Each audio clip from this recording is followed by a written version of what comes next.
Welcome to I'd Play That for $1, the internet's premier budget gaming podcast powered by the World 1-1 Podcast Network. I am your host and manager of the Dollar Store, Larry the Bearded Wonder. Joining me this week are my fine friends, Chris John. Hi. And Todd Oxtra. Hola.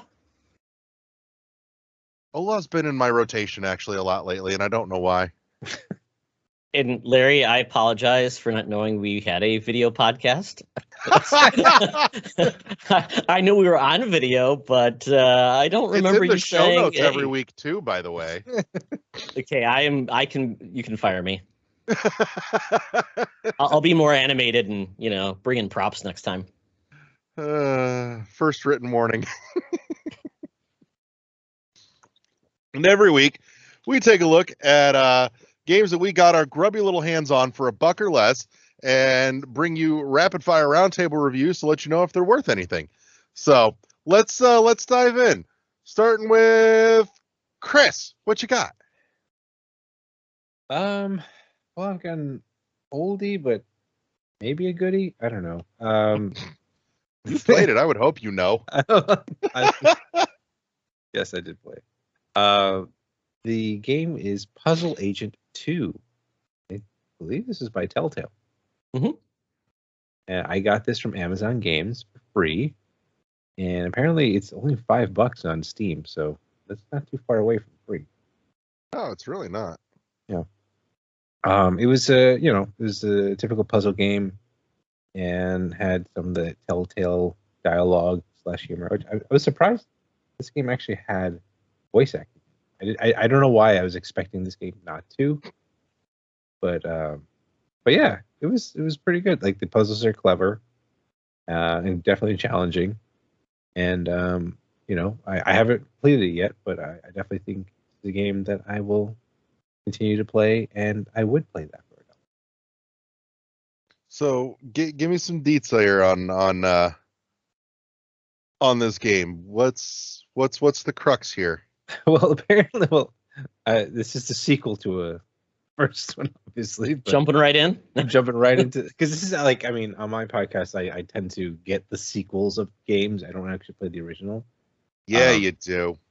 Yeah, so why not? I'll just buy another game or get another game that's a sequel.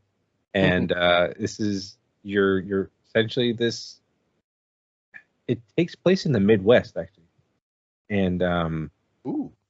yeah, and I think you're like in the beginning, you're just trying to find out, like, you start off with like the random puzzle, and then you're thrown back into this world or this town, trying to find out what happened to, I believe, another agent. It's been a while now since I played this game, but I do need. That's why I want to go back into it and see how it is. But there is, yeah, it's just a wacky. Like, the art style is kind of weird too. Kind of like almost looks pencil drawn, hand drawn. Like kind of like sketch art almost. Almost sketch artish. But oh, okay, we're on a plane. Oh, did I change that for everybody? I thought Damn it was to me. Sorry. I'm really unfired. Amazing. But yeah, I mean, I like adventure games. I like puzzles. So I don't like Rubik's cubes though, but I like just regular game puzzles. So none. But I will. I think I'll keep playing this game. So what kind of puzzles is it throwing at you? I mean, are we talking just straight logic puzzles? Is this? There was some like riddles. There was some like chain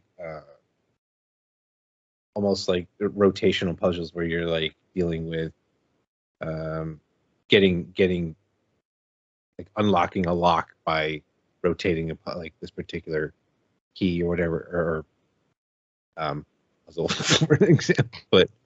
But yeah, so it was just things like that where it was going through. So, but it was fine. Good. All right. So we have one winner for the week. Todd, what you got this week? Oh boy, I screwed up my screen. Here's my notes. I have my notes. I have prepared notes. So, and I took pictures in video, which I'll share after this episode with you all because I really couldn't believe what I played. Demon Hunter 2, A New Chapter. Demon Hunter 2, A New Beginning is a series of Harlequin romance books, I believe. Because when I looked at it, I'm like, did I get this right? It's a new chapter, not a new beginning. Don't confuse yourself. I did. I looked it up. So I'm like, you know what? I haven't played one of those hidden object games in forever. And this one was on Amazon Prime. So I'm like, how have they changed? You know, because I remember when they first came out, I'm like, okay, we'll give this one a try. It's by Brave Giant Ltd. It's $10. I got an Amazon Prime for free. It's the sequel. So Chris, once again, jumping into a sequel.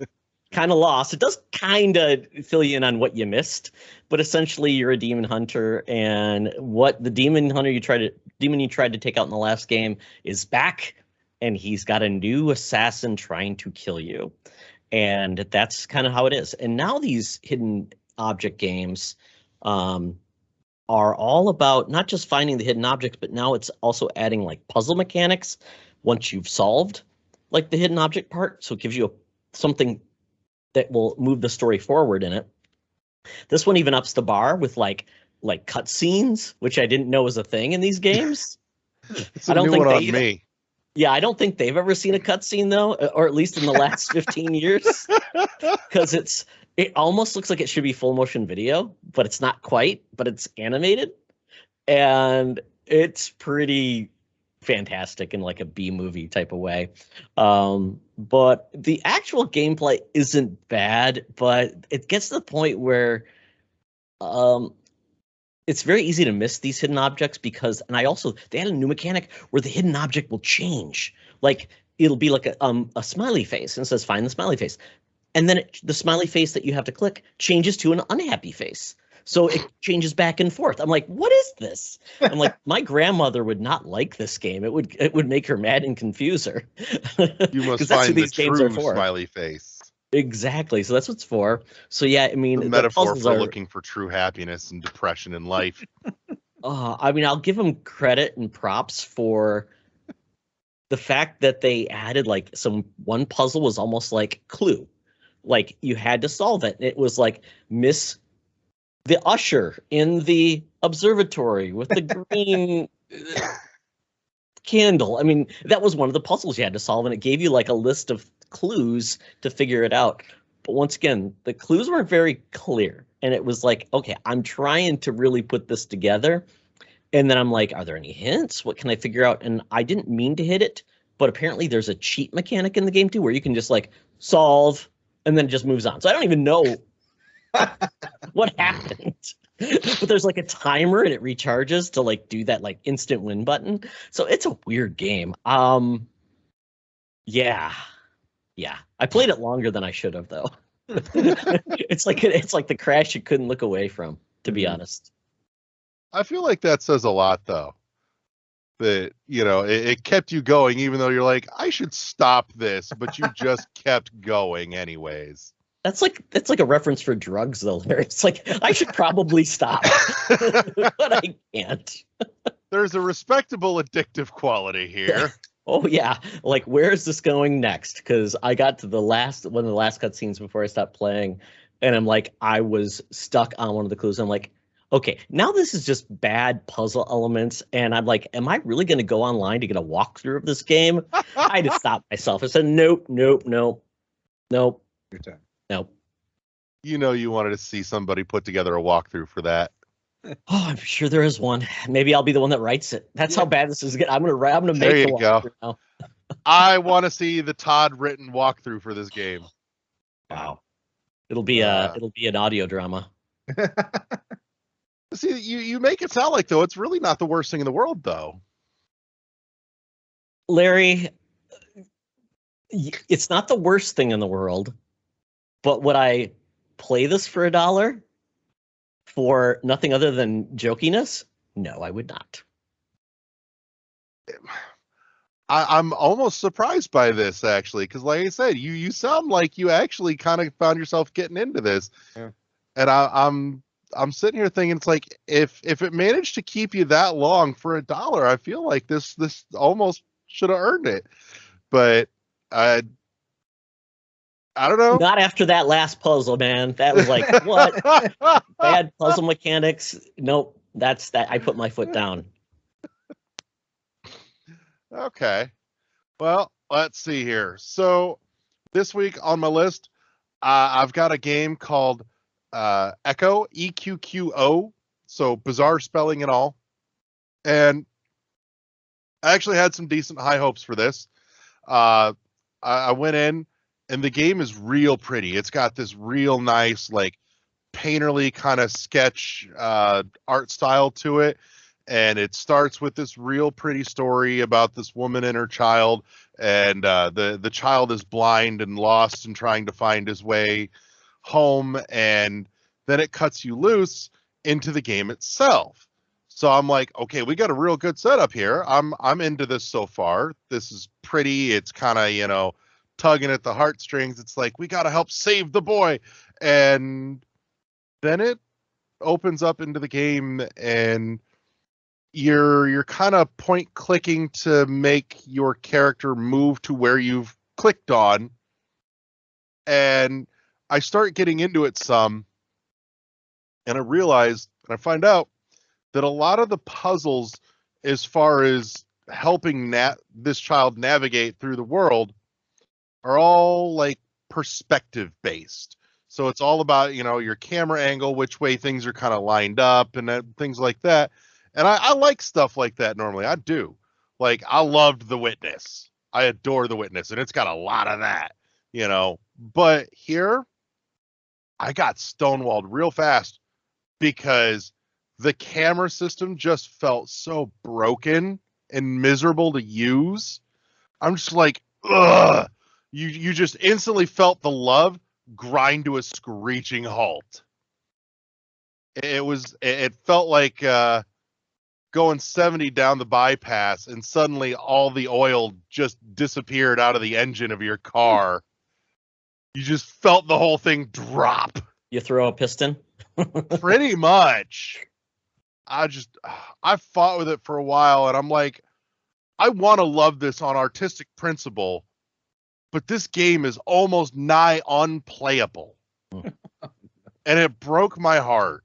Because I'm like, man, you had something here, and you just didn't know how to execute. Like, you needed somebody that knew what they were doing in terms of programming, because you had the artist, you had the story, you had the vibe, and the game just went gah. I thought when I looked at the name of the game, Larry, I thought it was Eqqo, so I thought it was a waffle adventure. Right. Well, and there is, like, an egg is a big part of the whole imagery of the game. So it's there. So it is like Eqqo or Eqqo. I don't know. I don't remember hearing it pronounced, but I could be wrong because it's been a hot minute because I kind of worked way ahead on my list for this, but I wanted to love it so much. And it I have a terrible analogy, and it's so bad. Even I'm like, I don't think I should go there. Oh no. Do you want a Nickelback lyric? Yeah, let's stop there, because if I go any further than that, we might get canceled. Well, here you go, Larry. I needed you probably as bad as I needed a hole in the head. Was I mean to you? Car keys in your hand. I believe that you would rather leave me for dead. That lyric is not far off from some of my thought train on. Right. Oh, Nickelback this one and stick it in the bin. Send it back to corporate. Return for defective product. So Chris was the winner this week, it sounds like. He was. Chris finally won Employee of the Month. Yeah.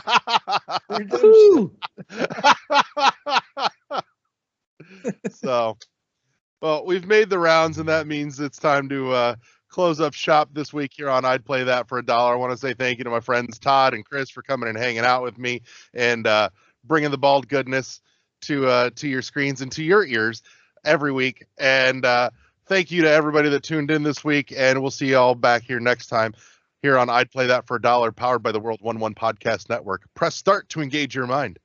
Good night. Bye.